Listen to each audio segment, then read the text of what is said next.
Sa lahat ng ginawa mo, anong pinaka-feeling mo na pinaka-trip mo sa lahat?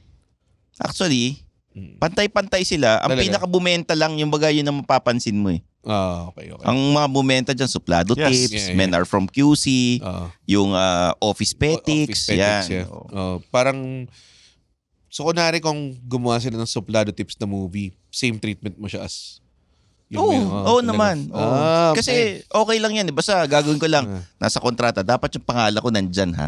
Tama Dapat naman. yung cameo ko nandyan ha. Gago, hindi mo alam.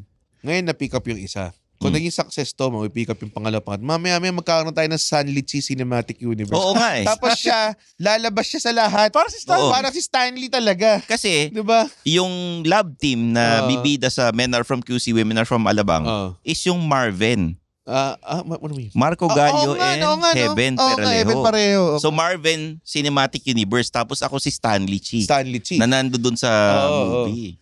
Grabe. Yun. Gago Stan. Pag kinayaman mo to talaga. Tangina, sobrang tatawa ko na solid. Oo. Tangina. Abangan nyo yung susunod na ipe-present ko, Chicken Mommy for the Sawi. Paro din naman yun ng Chicken Soup for the Super Soul. Soul. Yeah. Ganda. Sobrang Important ba for you yung dapat, yung sa vision mo, maging stricto ka ba? Kung may mga Sa akin, differences. practical naman ako eh. Kasi kunyari, papalitan nyo. Siyempre, parang sa advertising agency, may storyboard ka, tapos may director. May sariling storyboard artist yan eh. May sariling input yan. Dudut-dutin niya yan para mag-iba, magiging kanya yan. Pero yung may original, director's board. sa'yo pa rin.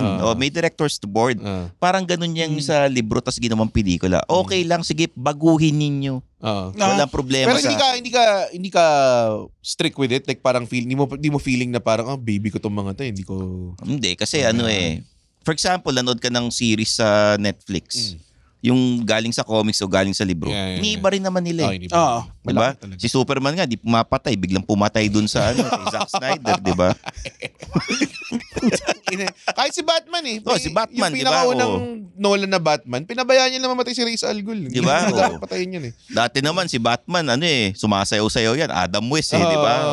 Hanggang sa naging Michael Keaton. Kasi parang tulad sa I Am Legend, gusto niya talaga mamatay. Si Will Smith sa comics. Yung writer. Pero may alternate version na nabuhay siya or some shit. So medyo, may mga differences. Parang yan. Kumbaga, sa mga creators, sa mga writers na may libro or may comics, huwag kayong masyadong madamot dun sa, collaborative dapat eh. Dun sa produkto ninyo. Mag-collaborate kayo with the director kasi balay nyo, mas gumanda yung produkto ninyo. Yes, Like dati, si Superman, di naman lumilipad dyan, tumatalon lang yan eh. Talaga ba? Oo. Ganun. Kaya nga 'di ba can leap tall buildings with a single bound, 'di ba? Kasi hindi naman siya lumilipad eh. Later on na lang lumilipad si Superman. Hindi ko alam yun.